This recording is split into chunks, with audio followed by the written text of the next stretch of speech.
You know, everyone has that one thing you love dearly, but anytime you mention it to anyone, they have no idea what you're talking about. That thing for me?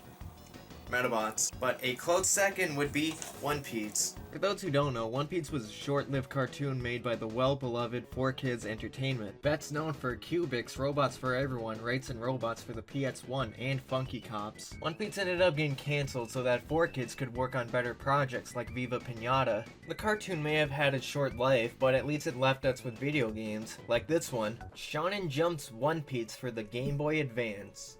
Now, I don't know who this Shonen Jump person is, but they seem to love putting their name on unrelated cartoons. Like how Tom Clancy puts his name on Ubisoft's games. Now, the game may just be called Shonen Jump's One Piece, but I have a different name for it. I like to call this game Shonen Jump's One Piece Grand Battle for the Game Boy Advance, without the Shonen Jump part. One Piece Grand Battle for PS2 and GameCube, released alongside the GBA game, all have similar box art.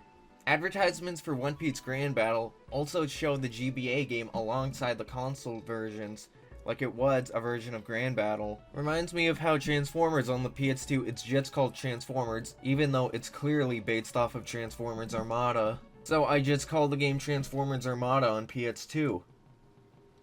I forgot what my point was. Alright, let's check the back of the box. Collect treasure and items to power up and unlock special moves. Discover new features like customizable mini-games each time you play. What does that even mean? Alright, enough screwing around. It's time I face this game once and for all. I've 100%ed all 3 files of Wonder Pet Save the Animals for the Nintendo DS, so I am ready for hard mode. Let's go! It crashed. Okay, now let's go. Our goal is... well, I don't know what our goal is because the game didn't bother to tell us. The moment you pick your difficulty, it sends you straight into the game. No introduction, nothing. So for the 95% of you who have never heard of this show or watched a single episode, or have the box or the manual it comes with, and it's a 2005 GBA game based off a property no one cares about, so it's likely thrown out, so the game is now worth $900 online. If you fall into any of these 2 categories, you probably have no idea what this is. Now, allow me to enlighten you about my exclusive knowledge about this game. We are a pirate beating up other pirates. Pirates with swords, pirates with guns that shouldn't be able to hurt us, pirates juggling swords, which is a very bad idea, especially in the middle of combat. Also mermen, who are also pirates. But we're not just fighting pirates, but we're also fighting the sea police. And their dogs.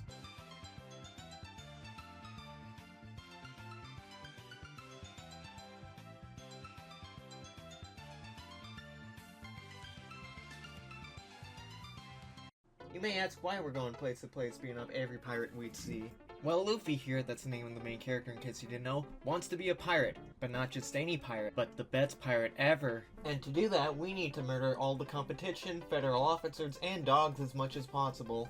One Piece Grand Battle, Rated T, Cartoon Violence. One Piece Grand Battle, GBA, Rated E10+.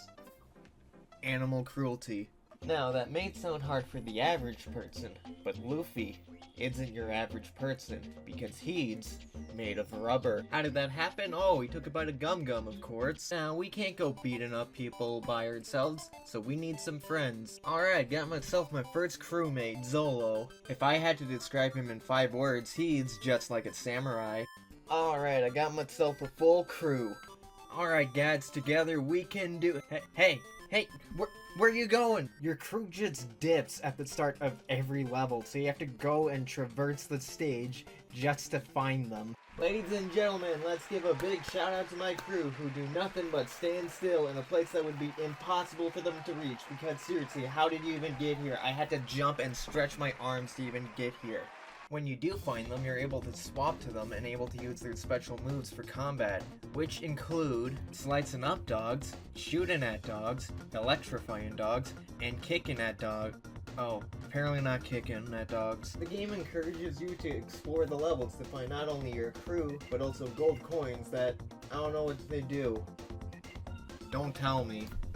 I don't like to know things. We can even find items that are from the show, which include a crumpled up box of dog food, which is the only thing this dog here has to remember from its home that burned to the ground, a giant sea monster responsible for taking the arm of the guy we idolize, and the worst looking cookies I've ever seen. Seriously, how do you mess up cookie sprites that badly?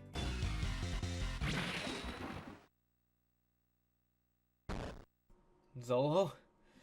Zolo! No! I'll avenge you! Oh, hey look, he's fine. The game keeps teasing me with all of these treasure chests, but I can't seem to open them. Well, if I can't open them, I'll just take the chests with me. Oh. Never mind. What secrets do these chests hold? Could they have glory and fortune no one can imagine? Do they have the power to change the world? Could our minds not comprehend the truth behind these chests? Could these chests contain... Hey look, a cannon!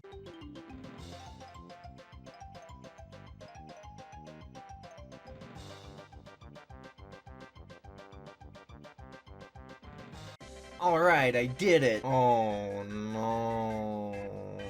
Look, Nami, I know you're not shy about your desire for treasure, but Zolo just got cut up and is perfectly fine. We don't got time for this right now. Hey, Pearl, what's up? You just standing here? Forever? Throwing fire? I'ma just leave you to that. These levels are so big, I have no idea where I'm supposed to go. Like, is this a secret or a pit? It was a pit. Alright, Django's almost down for the count. Usopp, I need you to do your marksman thing. Well, this is awkward. That reminds me, the bosses of this game. They are easily one of the most memorable parts of this game for me. Some of them can be a bit... wee, and others can be a bit... Oh god, why is Buggy destroying me? What do you mean two people can't stand on a piece of wood in the middle at sea? What are you talking about? Wait a minute. If the ocean is there, and I go all the way up here, how can there also be ocean up here? The Arlong fight. This part almost made me give up on the game entirely. He has 2 health bars and you do so little damage to him. His second phase has you climb up Arlong Park, and if you mess up, it's an instant death and you have to restart the whole fight. And when you do get to the top, he takes out his saw blade and he does so much damage to you. This fight alone was the reason I could never beat this game as a kid. I would never have managed to beat this if I didn't found out about the most powerful move in the entire game. I didn't realize until much later that supports have 2 specials, and the second special for Sanji is that he's cooking for the would-be king. He comes in, drops a plate of food, leaves, and the food completely fills your health. So anytime I'm at low health, I just call my cook, and any sense of difficulty no longer exists. Hey there, we won't let you pass. Well kids, you seem perfectly fine letting Sanji pass, and these bloodthirsty pirates. Oh no, it's an ambush. Only one way to take care of this.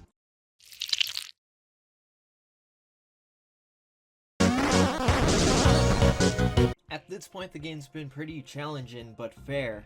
And then there's Rogue Town Area 2, the final platforming stage before the final boss. This level right here is the reason why I couldn't beat this game as an adult. You have to know what's ahead, and if you mess up, there is no room for recovery and you die and lose a life. I have died so many times on this one stage that I have this burned into my memory. I swear, the first time anyone will play this stage, they are guaranteed to die at least once. Because you don't know what's up ahead, you have to guess. I got to the point where I can play through this entire level perfectly, knowing everything that comes up ahead and being prepared for it. And then, the stage ends with a boss fight against Tashigi. This is when your heart starts to race, because if you get a game over, you have to redo the entire stage again. And because of how long the stage is, you don't get much practice time to actually learn how she works. Also, your crew is nowhere to find in this level, so I can't use Sanji to cheese the game.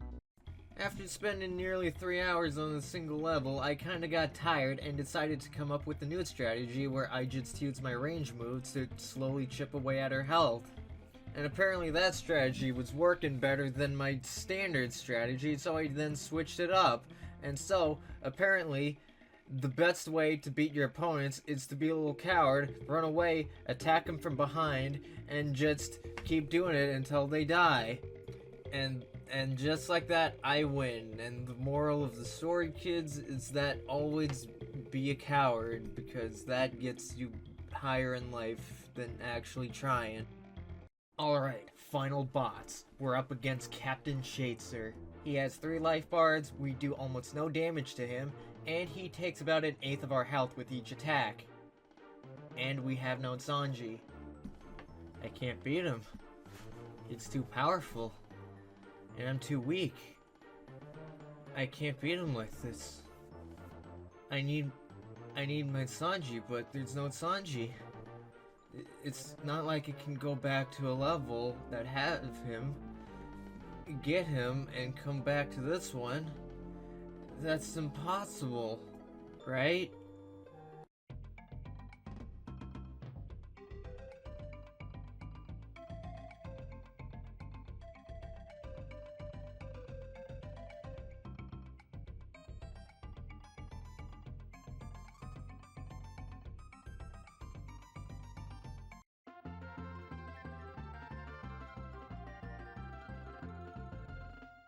I'm good at video games. I did it. I finally beat the game after all these years. Now I can— wait, what are you doing? The game was still going. Okay, try that again. We run away from Chaser. He's called Chaser because he chases us. Jump on the merry-go, end credits, boom, game's over. And yeah, that's pretty much One Piece Grand Battle for the Game Boy Advance. After sitting down and finally beating it, I really enjoyed this game. And hey, would you look at that, I unlocked the customizable minigames. What's customizable about it? Well, being able to select the difficulty. That's not customization. I don't really know how to end this. Hey look, it's a puppy! Oh wow, look at her, go fish!